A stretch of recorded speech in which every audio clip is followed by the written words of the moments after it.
Hey guys, and welcome to how to paint a Megaboss for Ironjawz in Age of Sigmar.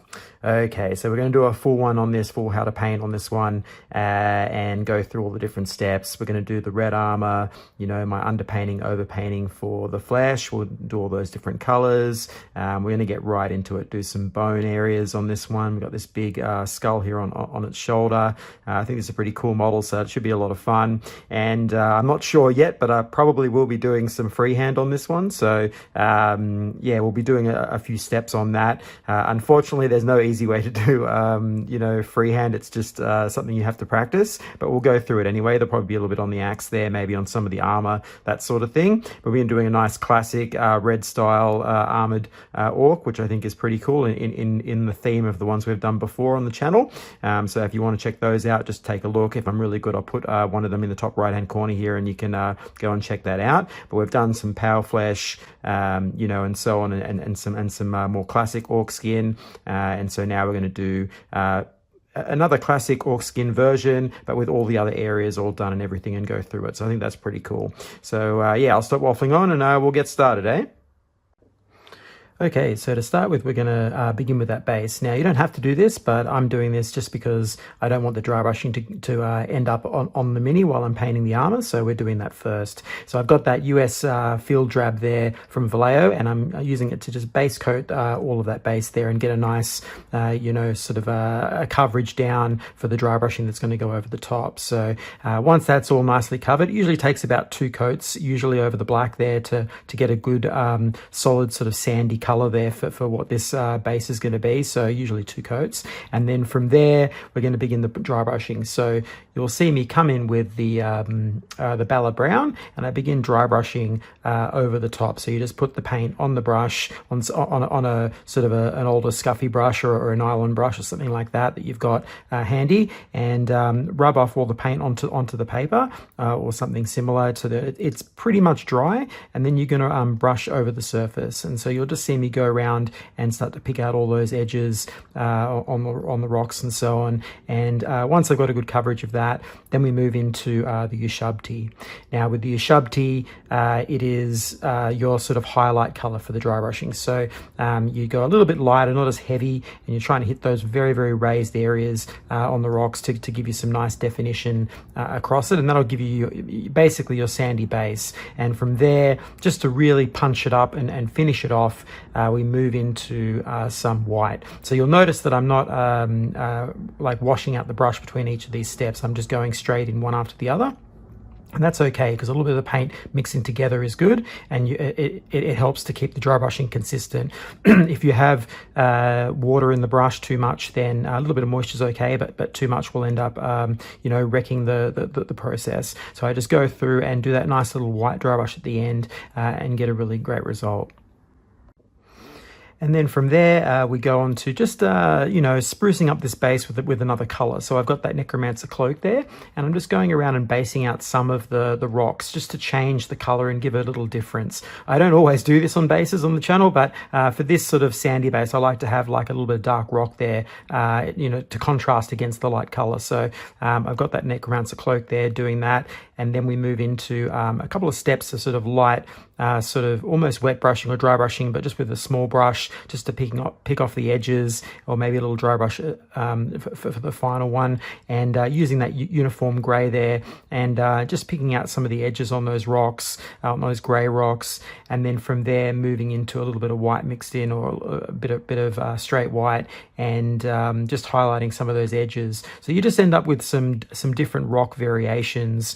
You know, you could add some tufts as well, other things. I've chosen to leave it as this. I think that helps just really define the base. All right, so now we're on to the fun bit. So this is the underpainting for the orc. So we've got that night blue, the royal purple, the scarlet red, and the magenta from Vallejo. And I'm starting out with that night blue, as I often do, and we're just basing this flesh here to give us a color that isn't black. So you'll see that done a lot of times on the channel. I like to you know, move away from black if I'm doing dark shadows and things. I like to put a color in there. So for this one, it's the night blue or something similar. And once we've got a really good coverage for that. Then we move into our first undercolor, which is the royal purple. And so here what you're trying to do is you're trying to simulate the blood under the skin. So this is called subsurface scattering. And so you're trying to emulate those sorts of colors that you see under the skin, you know, from blood vessels and the bones and so on, all the different colors that come through that skin. And on orcs, they also have this. So we want to use some of that purple to get it in there, get it in the grooves in between muscles, that sort of thing, around the eyes, temples of the face, etc., cheeks, you know, anywhere where we want to see a little bit of discoloration. And so that's the biggest coverage. And then once we've got that down, then we move into the scarlet red. And so with this one, we're reducing the areas that we place that red on. We're gonna pick more selective areas. So maybe just around the knuckles on the hands, that sort of thing, in the eye sockets, maybe the ears. Anyway, we want to just intensify some of that redness coming through in some of these shadows. And so that really helps make it all come together. And so then finally, the last color that I like to do, which is the magenta. Now you don't necessarily have to do this, but I really enjoy adding a little bit of this little bright color in. And even less, now you're picking up very, very key areas, you know, in the really deep recesses around the spots where you really want to see a little flash of bright color, you know, around the face, etc. Just to really give an added bit of depth there, a bit of color variation. So we really get some different colors coming through in those shadows when the final greens go down. And with that, we're onto the skin. So this is the really big part of the process. So we've got quite a few colors laid out there, about 7 of them. And we're going to start with that, basing it with that the night blue and sick green mix. And so this is essentially to unify the surface. So we're using a sort of a feathering process, a mark making process. We're keeping this painterly, and we're moving around those muscle forms, and we're building up the color and allowing the undercolors to show through in the shadows, where we're sort of feathering it out towards those edges, and allowing a little bit of that to come through. So you're not covering the muscles completely. You're allowing some of the undercolor to show through, but you're going to vary it. Not every single deep recess has the same shadow. So some of the more shallow ones you'll paint over, and some of the deeper ones you'll leave. And once we're happy with that coverage, then we move into the first proper color of this base flesh, and we're looking at that sick green. So with that, again, we're doing the same thing. You know, you'll see me move around, and I'll be attacking those muscle grooves, feathering out ends and edges and creating little textured marks. This is an orc after all, so we have that leathery skin. You know, you want to see a bit of texture there. It's a fun way to paint orcs. So we move through and really establish that main color. And once we're happy with that, then we move into our sort of mid-tones, and this is your goblin green here, and this is sort of your sort of main layer color. And so you're now really bringing out the vibrancy of the skin. You bring in a contrast. We're going into a more warm color here compared to the more cool blue-green that we had on before, and so you're getting contrast here. And so you move around, flicking out those edges and creating that nice little bit of texture there, and setting us up for our first sort of main highlight color, which is the goblin green mixed with the bile green. So with this one, we want to come down a brush and move into our fine detail brush, and we want to start to really define those edges. So you're moving around, you're hitting the tops, imagining the light coming from the top, and you're really pushing the brightness towards those top sides of the muscle, allowing the undersides to fade away. You don't have to go and paint every single edge and every single surface on the muscle, just the top edges. That's what we're going for. So once we're happy with that, then we move into our off bile color, and this is even less of the goblin green mixed in. So we've got, sort of like maybe 3/4, 1/4, and here we're now being even more refined with our highlights. So we're hitting just the very top edges, almost like a spot. We're just sort of bringing it around and really bring out some vibrancy here, paying extra special attention to the face. So we want to really bring that brighter green out around the face and the hands, that sort of thing, and leaving the other areas to fade away. So not hitting everything with the same amount. So once that's done, then we move into our bile green proper, and this is almost like a spot highlight. And so you're now really paying attention to just the face, the hands, etc., any of the main focal areas that you're looking at from above, and that's the spot you want to hit, and leave the rest to just fade away. And then finally, we've got that bile with the white spot, and so this is about maybe 3/4 3/4, 1/4, or half and half, something like that. Just a bright whiteness, and you want to just hit those little spots around the face, maybe around the knuckles, that sort of thing, just to further push that skin and really make it come alive. As orcs are very vibrant creatures, you want to really give some contrast to their skin because it really helps sell the character of the mini. So now we're onto that red armor, and so this is a really fun one, as well. And we've got the Mephiston and the Night Blue mix. So this is again a 50-50, something like that. And this is our base tone for that armor. So we just go around and base all of the armored areas that you want to see in red. And some of the other ones we're going to be doing in black armor. So I'm leaving a few here. I think the knee and the shoulder pads, etc., that sort of thing. The face guard as well. But most of it is in red, so we're doing that. And then once we're happy with that coverage, then we move into the main base color, which is the Mephiston red from GW. And I really love this color. You see it a lot on the channel. It's a great one. And now we're paying attention to the armor panels, how they are, the forms, leaving the recesses with the darker shadow there, that mix we've just done, and giving a little bit of definition there. So you start to define all of those armor panels. And then once we're happy with all of that, then we move into our first sort of main, I guess, mid layer or highlight color, which is the Mephiston mixed with the Troll Slayer orange.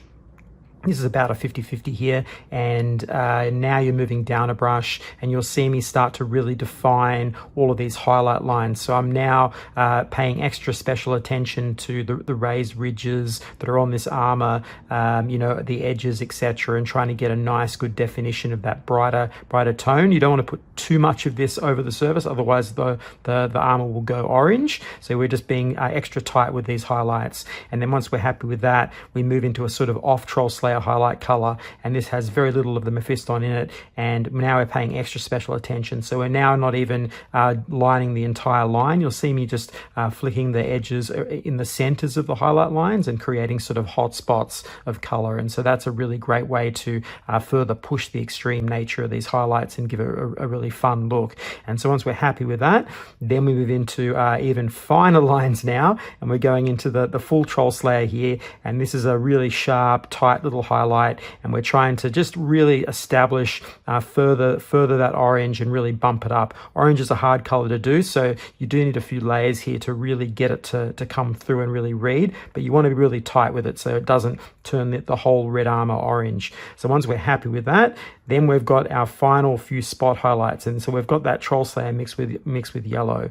And with this one, about 50-50 here, and now we're really paying attention not to do too much. Now we're really just focusing on the top surface areas that are facing the sun or above, and leaving a lot of the lower ones. We don't want to hit every single edge and every single spot. We're just the main focus areas around the face, around the hands, etc. Any of those main areas and the undersides and so on, leave in the darker tones. You don't need to highlight this like it's a Space Marine. We're trying to do a more sort of a naturalistic approach to this. So once we're happy with that, then we move into our sort of off yellow color, which is a little bit of that orange mixed in, and again a finer, tighter spot highlight now, just hitting those points anywhere where the edges come together. You want to hit those points, as you'll see me doing. And then finally after that, we've got our straight yellow, and this is our final spot highlight for just around the armor, around the face, and around those main areas towards the front there, just hitting a few of those spots just to really further push the brightness on that armor and give us a really, really cool looking armor for a Megaboss. And what would be more fitting for a Megaboss than some freehand? So I'm finally going to show you some freehand on the channel. So here we are. You'll see me come in there with the white. I've got a fine detail brush. I'm sitting nice and comfortably with the model in front. I'm bracing myself, my arms and my hands. And there's really no trick to this. You just do fine little sketch lines, making sure that the paint isn't too thick or too thin, just enough so it runs off the brush. Nice fine detail brush. And you sketch out the lines of the flames. And once you're happy with them, then you go and fill in the centers. So you sketch the edges, then you fill in the centers, and you just take your time, you know, don't sit in an awkward position, and you should be able to eventually get there. It just takes practice, but you'll get there. So you can also use the reds that you got out on the palette to fix the lines, that sort of thing. You can touch it up afterwards, so don't be afraid to do that. That's fine. And so once we've got that established, then we do use some of that off yellow color that we mixed up and use that to first tint the white to a yellowish color, but a slightly darker than yellow color. So we've got a sort of a darker shade there, even within this freehand. And so once we're happy with that, then finally you come in with a straight yellow, and here you're just highlighting the centers and maybe the edges there, just to further bump the flames and give them a nice look. Now, I haven't shown this on the video, but I went back and just did a few little flicks of the mid-tone red in there just to like put some scratches into the flames, but you don't have to do that. It's just an optional step, but it does make it look cool. This is an orc, and their armor does get scuffed up, so that is kind of a nice thing for orcs.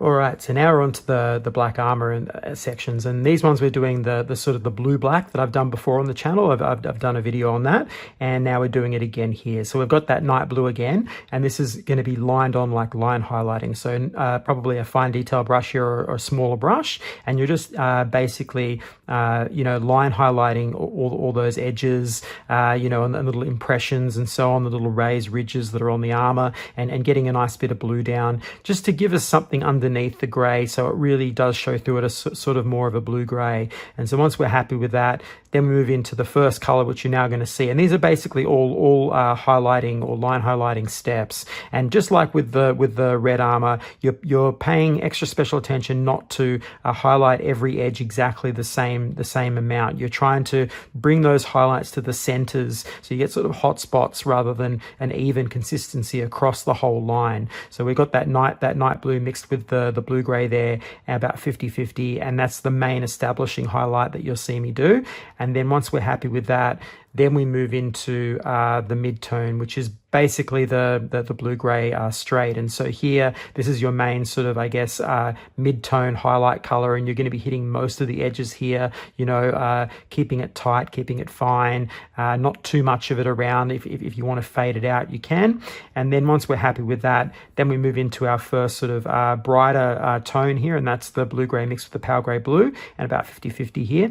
And now you're not going to hit the whole way through, so you're hitting sort of the more raised sections of the panel lines and the centers of those armor where the ridges are, and you're not running it all the way along. So again, this isn't a Space Marine, so we don't want to do line highlights all the way around. We're trying to vary the consistency of these and paying more attention to the front forward facing spots. So once we're happy with that, then we've got our off pale gray blue, and so this is sort of like 3/4 1/4 sort of thing, and this is even more tight here, this highlight, almost a spot color, and you're trying to really just focus to those main areas. You won't hit every edge, every corner, just the ones that are around the focal point that you can see, and establish some nice bits of bright tone there. And then once we're happy with that, then we're moving into those last spot colors. So we've got that pale gray blue straight, and with this one you're just hitting the main spots that are facing up and the ones that you can see that are around those focal points, and hitting a few of those, and giving a little bit of that sort of, as I said, that hot spot where the lines meet and you get that nice bright point. And then just to further push that, we've got that pale gray with the white, about a 50-50 there, and you're just touching just a few of those armored panels there around there, just to give a few extra hot spots of light to finally establish that armor. As when it dries, it will dry a bit more dull than what it looks like when you first put it on, but you should end up with a really nice harmonious result that fits in really well with the red armor.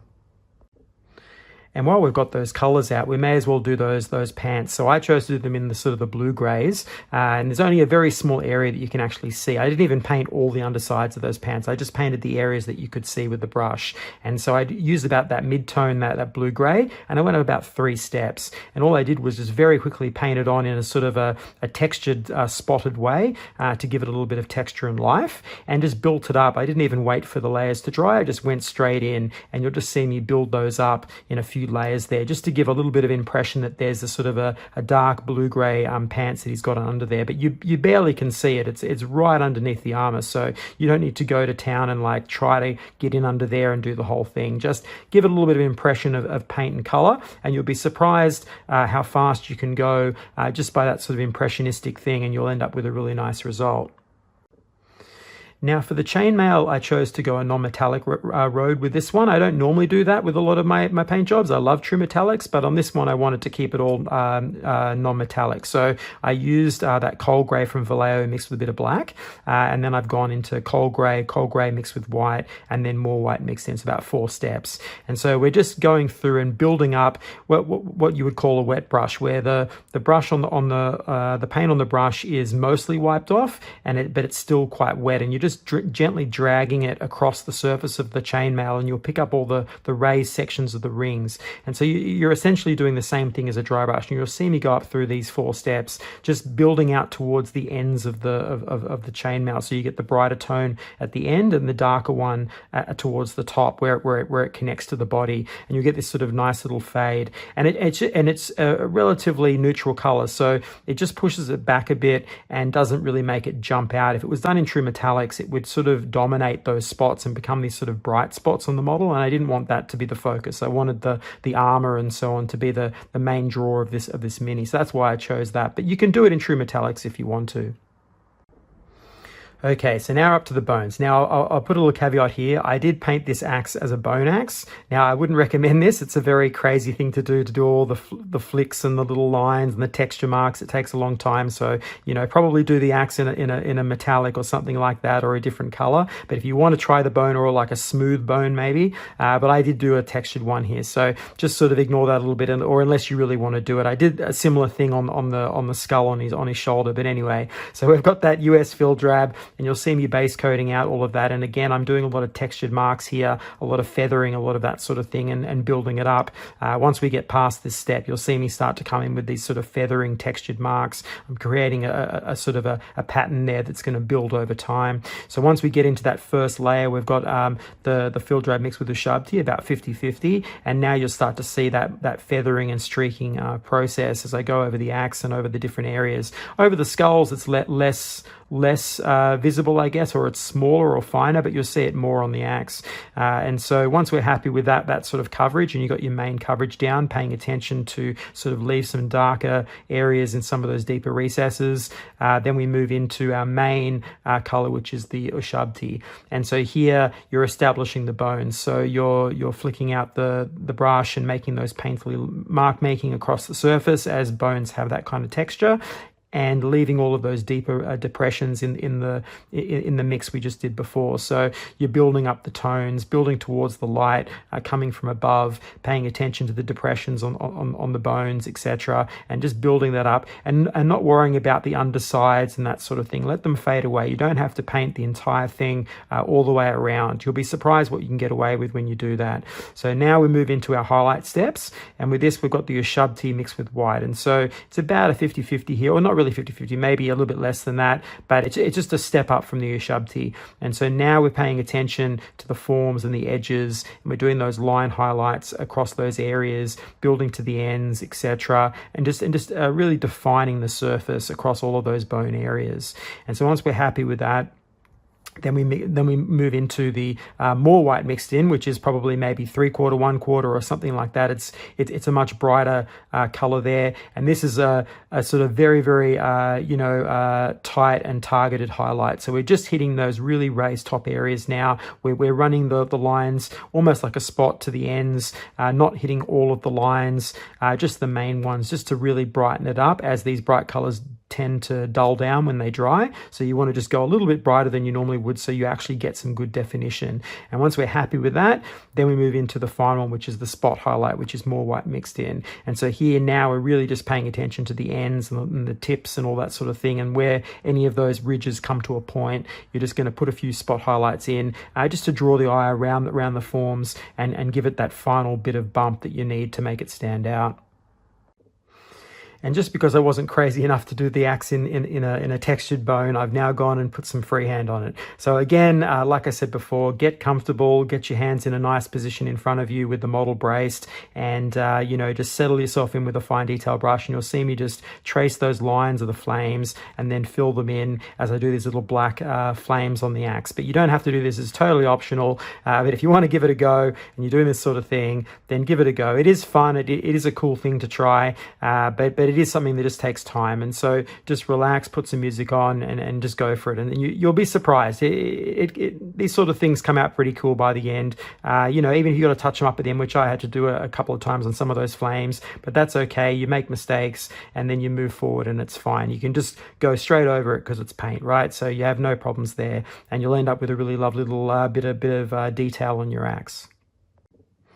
So now we're on the home stretch, and we've got all those little straps and all the little bandages and everything that are on him. And so again, here I chose for a pretty simple method. I don't want to pay too much attention to these little details because they're not really the focus of this paint job. We're trying to make the armor and so on the main focus. So these are just sort of small details. So you'll see me come in with the Rhinox hide, Bala Brown mixed with Rhinox hide, about 50-50, Bala Brown and Bala Brown with the white. And I'm doing a very textured little feathered sort of highlight mark making across the surface, starting with the Rhinox base coating it, and then moving through the Bala Brown mixed with the Rhinox hide, and just successively getting less and less, and only really focusing on the main sort of areas across the top. Again, very much like the rest of it, I'm trying to not paint this like again, I'll use the example as a Space Marine. We're not trying to hit every single edge in that sort of heavy metal style. We're trying to be a bit more expressive here, and this helps speed it up. This is quite a long paint job. I think this one took me about a day and a half or so to do straight. So that's about somewhere between, I don't know, 10 to 15 hours or something like that over 2 days, or over one main day and then a little bit on the next day. So, you know, it does take some time. If you're doing this, you know, under normal conditions, you probably do it over a week or 2 weeks or 3 weeks, you know, in small blocks. But you don't want to, you know, do everything to the same level. You want to pick your battles and make the mini about a certain thing. Well, at least that's what I like to do. I like to pick something that's fun on it and then make that the focus of the paint job. And then that way you don't have to spend all of your time on every area. So once that's done, we're just moving through those steps. Then we'll move on to that tongue at the end.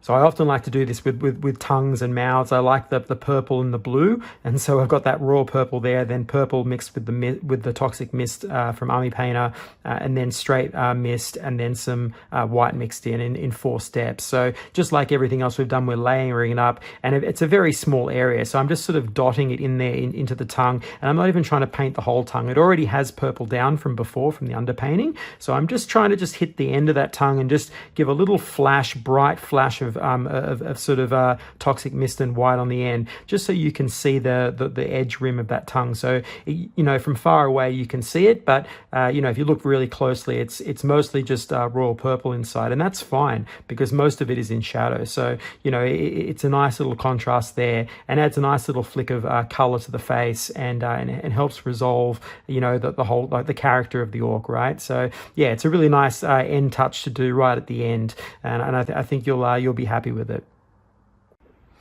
And there we go, 1 Megaboss all done. Let's take a look. So yeah, this is a pretty extensive process. You know, I wouldn't recommend this for, you know, all of your minis in your army, but for your big boss, for your hero, this is pretty cool. You know, and I love seeing orcs in red, so it's fun. And we did the little bits of freehand on here, the flames and so on, which is really cool. Again, it's one of those processes that you've just got to practice. There's no real tricks to doing freehand. It's just part of the journey of learning to paint and you know, being in this hobby. So yeah, give it a go if you want. It's a fun one, but it's not essential. It's just something extra to give your minis a little bit of extra look about them. So yeah, it definitely looks good on orcs, I guess. So that's pretty cool. But yeah, I'm really enjoying this color scheme. I'm sure I'll do more of these in this scheme again. There's plenty more orcs to choose from to do this sort of thing in. So we might explore some further videos on the subject, but I hope you've enjoyed this. I certainly have. And yeah, I'll leave a nice image for him at the end as I normally do in the paint list. But I hope you enjoyed this. Please hit the like button, subscribe, and it really helps me out. And I guess I'll catch you on the next one.